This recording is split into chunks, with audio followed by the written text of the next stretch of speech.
earlier this year, Larian, a software company, released Baldur's Gate 3, a video game based on 5th edition Dungeons & Dragons. It has been released to vast acclaim. I have not played it myself, but I have heard pretty much only good things about it. Apparently it's really good. I don't do a lot of PC gaming, so it's not really my thing. It's apparently a very good game. And it is based on the 5th edition D&D rule set. So the player-facing mechanics, this is not to say anything about the software itself, or programming or anything like that, but the player-facing mechanics are all based on 5e. Now, one might ask how I can reconcile excellent video game and 5e rule set, which I have stated several times is just a bad rule set. And there's a few things going on here. And first, I would like to lay the groundwork and say that video games in general are held to a much higher standard of quality than tabletop games. Particularly role-playing games, especially Dungeons & Dragons. There are things that go on in role-playing games, D&D in particular, that just would never be tolerated in a video game setting. Chief example, martial characters.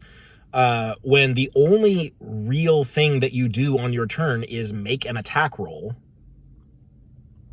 that's not engaging. It's not good gameplay. And I think the developers at Larian knew this. And so when they received, or like when they started to like look at the mechanics and how they were going to implement it into the game, it was pretty obvious that they needed to make a change. The rogue, the fighter, the monk, the barbarian. Is there a barbarian? Actually, I've not heard of anyone playing a barbarian in Baldur's Gate 3, so I'm not sure that there are barbarians. Like I said, it's not my thing. I have not looked into it basically at all. Going off of what I have heard and the limited footage that I have seen. So what is to be done? Well, naturally, give out a lot of magic items. That helps. It creates more interesting aspects to building the character when you can decide which magic items you want to use. They also give additional actions, more bonus actions for the rogue I'm aware of. I know that you can do like multiple actions in a turn for some classes. These are things that like let's just do more things on your turn. Things that you can't do in 5e in the tabletop. I know that jumping is a big deal, both with the jump spell and otherwise. And like there's shoving mechanics that use strength. And like anyone can do this as a bonus action. You can just try to shove someone. But since it's based on strength, your strength-based characters are going to be better at it. And so that's a little niche for those characters that just doesn't exist in the tabletop version. All of these things, these like I would call quality of life improvements largely, to create a better experience for playing a martial character. So there's that aspect that the experience and the turn structure has actually been changed to facilitate more interesting gameplay for martial characters. Second, you aren't playing just one character. You're playing an entire party. And that makes a big difference. It doesn't really matter so much if you have some characters that are stronger than others, because you are not playing one character, you are playing all of them. And so it is the aggregate power of all the characters in your party that actually matters. And your full experience is with all of them. Saying that martials are fine in Baldur's Gate 3 because you have the casters to also play is a lot like saying that in 5th edition, martials are fine if you give them a caster to also play, Like, is that a solution? It certainly is a solution for the video game. For the in the context of Baldur's Gate 3, yes, that absolutely is a solution.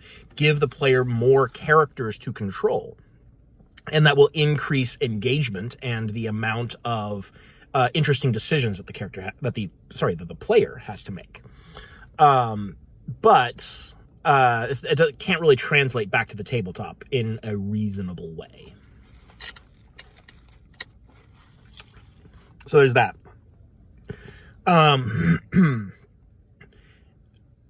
So there's like it's obvious that like they couldn't release Baldur's Gate 3 with marshals being the way they are in actual D&D.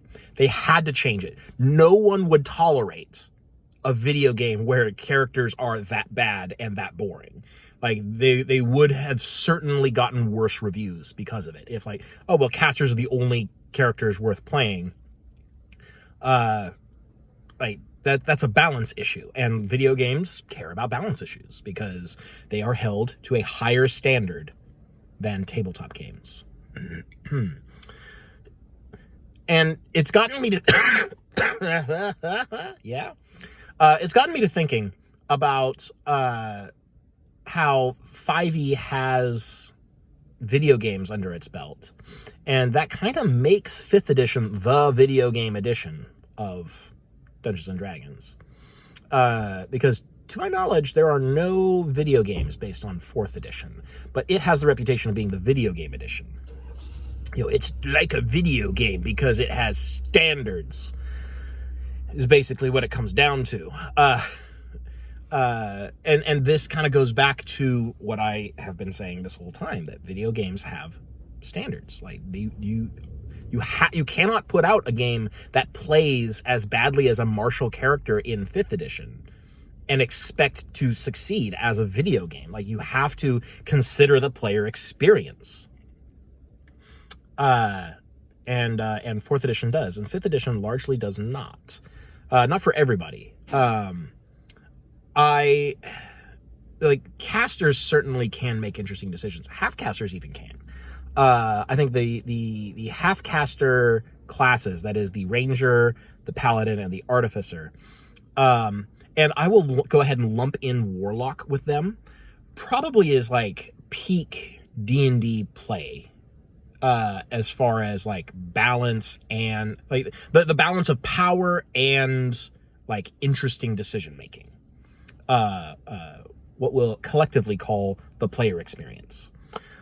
These classes are strong enough that they can take care of themselves. They can hold their own. They don't feel like a drag on the party because they have resources that they can spend. They have access to spells.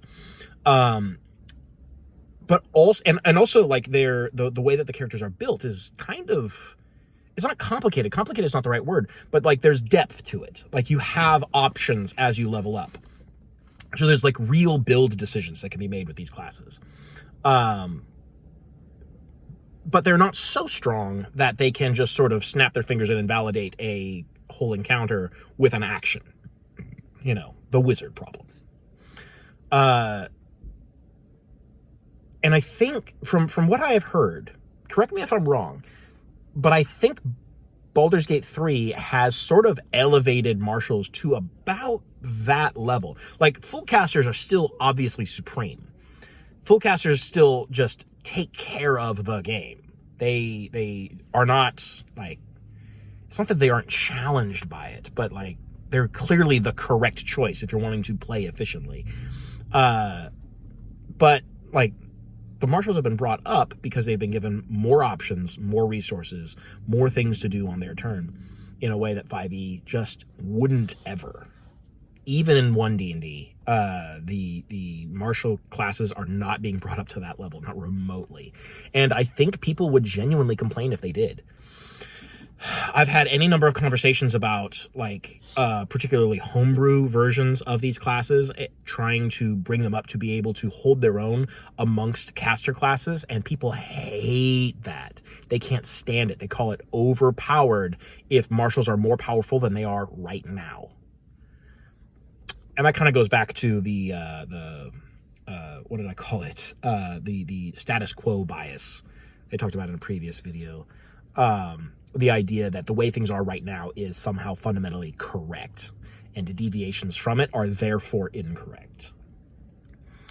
So, those are my thoughts that I had today about it came up in a conversation about like Baldur's Gate 3 and the play experience of 5e, and how as a martial character you just don't have any like decisions to make, and you're not particularly effective at doing what it is that you do. And I know that talking about marshals, particularly marshals versus casters, like the whole issue is kind of beating a dead horse at this point. It's been talked about so much by so many people, including myself. I've already made videos on this topic. This was just a little bit more of a specific thing that came to mind about Baldur's Gate 3 and video games in general. Like, you can't translate 5e directly as it is written because video games are held to a higher standard that 5e does not meet. And so I think this is a dead horse worth beating.